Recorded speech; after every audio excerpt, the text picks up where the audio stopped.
വിശ്വമഹാപരിവർത്തനത്തിനായി ഭഗവാൻ സൃഷ്ടിച്ച ഈ മഹായജ്ഞത്തിൻ്റെ വിലമതിക്കാനാവാത്ത രത്നം, രത്നാകരനായ ശിവബാബയുടെ അമൂല്യരത്നം, ദാദി രത്തൻ മോഹിനിജി. ദാദിജി തൻ്റെ കുട്ടിക്കാലത്തു തന്നെ പൂർണ്ണമായ പവിത്രതയുടെ പ്രതിജ്ഞയെടുക്കുകയും തൻ്റെ ജീവിതം വജ്രതുല്യമാക്കാൻ തീവ്രമായി പരിശ്രമിക്കുകയും ചെയ്തു പോന്നു. തുടക്കം മുതൽ തന്നെ ദാദി ആത്മീയതയിൽ ആകൃഷ്ടയാവുകയും അതിലൂടെ ശാന്തിയുടെ അനുഭൂതി നുകരുകയും ചെയ്തിരുന്നതിനാൽ ഭൗതിക കാര്യങ്ങളിൽ യാതൊരു താൽപ്പര്യവുമുണ്ടായിരുന്നില്ല. തൻ്റെ 12-ാം വയസ്സിൽ ദാദി ഓം മണ്ഡലിയിൽ അംഗമായി. 1954 ജപ്പാനിൽ നടന്ന ലോക സമാധാന സമ്മേളനത്തിൽ ദാദിജി ബ്രഹ്മകുമാരീസിനെ പ്രതിനിധീകരിച്ചു പങ്കെടുത്തു. തുടർന്ന് ഹോങ്കോങ്, സിംഗപ്പൂർ, മലേഷ്യ എന്നിവിടങ്ങളിൽ 1 വർഷത്തോളം സേവനം ചെയ്തു വന്നു. ആത്മീയവും ധാർമ്മികവും സാമൂഹികവുമായ ഉന്നമനത്തിനുള്ള ദാദിജിയുടെ സംഭാവനകളെ മാനിച്ച് കർണാടകയിലെ ഗുൽബർഗ സർവകലാശാല ദാദിജിക്ക് ഡോക്ടർ ഓഫ് ഫിലോസഫി ബിരുദം നൽകി ആദരിച്ചു. യജ്ഞത്തിന്റെ ആരംഭം മുതൽക്കു തന്നെ ദാദിജി ബാബ്ദാദിയുടെ വിശ്വസ്ത കരങ്ങളായി യജ്ഞത്തെ സംരക്ഷിച്ചു പോന്നു. തന്റെ ഓരോ ശ്വാസത്തെയും ഈശ്വരീയ സേവനത്തിൽ സമർപ്പിച്ച് എല്ലാ സാഹചര്യങ്ങളിലും ബാബയുടെ ശ്രീമത്ത് പ്രായോഗികമായി പിന്തുടർന്ന് ദാദിജി ബാബ്ദാദിയുടെ ഹൃദയ സിംഹാസനത്തിൽ തന്റെ സ്ഥാനമുറപ്പിച്ചു. ചെറിയ മോഹങ്ങളെപ്പോലും സഹജമായി ത്യാഗം ചെയ്ത് സ്വയം ഗുപ്തമായി നിന്നുകൊണ്ട് എപ്പോഴും ദാദി മറ്റുള്ളവരെ മുന്നോട്ടു നയിക്കുന്നതിൽ ശ്രദ്ധാലുവായിരുന്നു.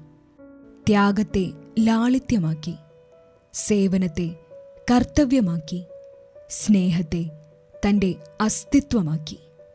ദാദിജി എല്ലാവരെയും എപ്പോഴും കൂടെ ചേർത്ത് നിർത്തുകയും ഈശ്വരീയ പരിവാരത്തിലെ ഐക്യത്തിന് ഏറ്റവും ഉയർന്ന മുൻഗണന നൽകുകയും ചെയ്തു. ശിവന്റെ രചന എങ്ങനെയായിരിക്കണമെന്ന് ദാദിയുടെ ഓരോ കർമ്മങ്ങളും പ്രത്യക്ഷത്തിൽ കാണിച്ചു തരുന്നവയായിരുന്നു.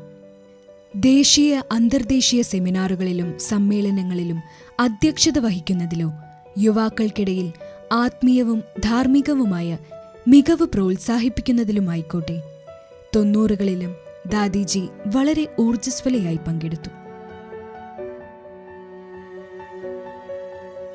ദാദിക്ക് നിശബ്ദത ഏറെ ഇഷ്ടമായിരുന്നു.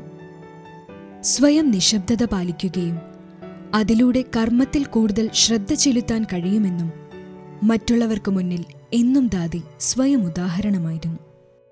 ഓരോ നിമിഷവും ബാബയെ ഓർമ്മിക്കുകയും എല്ലാവരോടും സ്നേഹത്തോടെയും തികഞ്ഞ സൗഹൃദത്തോടെയും പെരുമാറുകയും ചെയ്യുന്നത് ദാദിജിയുടെ വിശേഷ സ്വഭാവമായിരുന്നു. വേഗം പരിശ്രമിക്കുക, വേഗത്തിൽ തയ്യാറാകുക, കാരണം സമയം വളരെ കുറവാണെന്ന് ദാദിജി ഇടയ്ക്കിടെ ഓർമ്മിപ്പിക്കുമായിരുന്നു. എപ്പോഴും ഐക്യത്തോടെ ഇരിക്കുക. ഐക്യമുണ്ടെങ്കിൽ നിങ്ങൾക്ക് ഭാവിയിൽ സേവനം ചെയ്യാൻ കഴിയും, അല്ലെങ്കിൽ ജീവിതത്തിൽ പ്രശ്നങ്ങളുണ്ടാകും. തീരുമാനങ്ങൾ വരുമ്പോഴെല്ലാം ദാദി പറയുമായിരുന്നു, മുരളിയെടുത്തു വായിക്കൂ, ഉത്തരം ലഭിക്കും. ബാബ ഒരു എളുപ്പവഴി പറഞ്ഞു തന്നിട്ടുണ്ട്.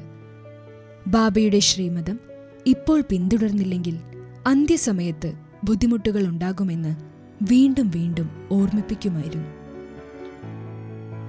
സാകാര ബ്രഹ്മബാബയോടൊപ്പം ജീവിക്കാനുള്ള പരമമായ ഭാഗ്യം സിദ്ധിക്കുകയും ബാബയോടൊപ്പം ജീവിക്കുന്നതിലൂടെ ബാബയുടെ സൂക്ഷ്മഗുണങ്ങൾ സ്വയം ധാരണ ചെയ്ത് ബാബയ്ക്ക് തുല്യമായി സ്വയം മാറി സ്നേഹവും ഭാഗ്യവും തിരികെ നൽകിയ ബാബയുടെ അമൂല്യരത്നമാണ് ദാദിജി. ഒരു ജീവനുള്ള മാലാഖയെപ്പോലെ നമുക്കിടയിൽ ദാദിജി എപ്പോഴും ഉണ്ടാകും. ദാദിയുടെ ശാന്തമായ മുഖവും സ്വാഭാവികമായ പുഞ്ചിരിയും കണ്ണുകളിലെ ആഴവും കാണുമ്പോൾ സമയം വളരെ കുറവാണെന്ന് പറയുന്നതായി നമുക്ക് തോന്നുന്നില്ലേ?